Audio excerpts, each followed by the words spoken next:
হচ্ছে ঢাকা 12 আসনের মাননীয় মানুষের নেতা এবং উত্তর বিএনপি সম্মানিত সভাপতি, ওনার পক্ষ থেকে 2-3টা মেসেজ আমি দিয়ে দিচ্ছি আপনাদেরকে, সেটা আপনি একটু শুনেন। এক নম্বরটা হচ্ছে যে দেশ স্বাধীন, আমাদের দেশ স্বাধীন হয়েছে, ওইটার পরবর্তীতে এই অত্র অঞ্চলে দেখবেন যে কিছু ক্রাইম হয়েছিল, যেটা আমরা সবাই অবগত। আসলে একজোট থাকলে এই ক্রাইমগুলো করি কখনো করি আমরা ওই যে চিন্তা করি যে আমরা ওই একটা গ্রুপ, এই চিন্তা সবসময় আমরা করি।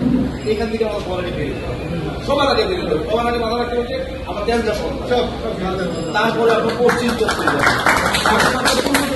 রাজা বাজার সব আমরা তো ঢাকা 12 অংশ, ঠিক আছে। এইগুলো আপনাদের মাথা রাখেন সবাই, যাতে এই ধরনের ঝামেলাগুলো সৃষ্টি না হয়, ঠিক আছে।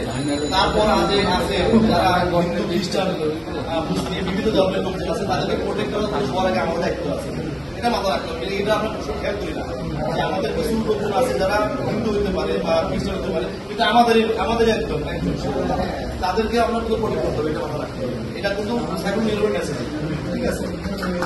আর আমার পরিচয়, আমি কামাল মাহমুদ। হ্যাঁ, আমি চাঁদাবাজির বিষয় নিয়ে এভাবে কথা বলছি, চাঁদাবাজিটা না হয়। আর যারা ব্যবসায়ী যারা আছে তারা আমাদেরই পারে।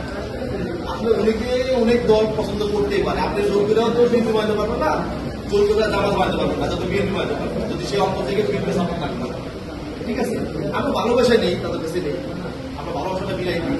কারণ এখানে অনেকে দেখছি যে ভয় পেয়ে গেছে, এমনও ভয় পেয়ে গেছে যারা অন্য দলের সমর্থন ছিল, ব্যবসায়ী, তাদেরকে আমরা সমর্থন জানাই, সাপোর্ট দিই।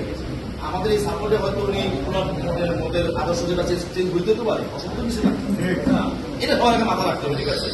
আর আমি কামাল মাহমুদ, আমার কোনো পরিচয় নাই, তোমার আগে যে আমার দলীয় কোনো পরিচয় নাই।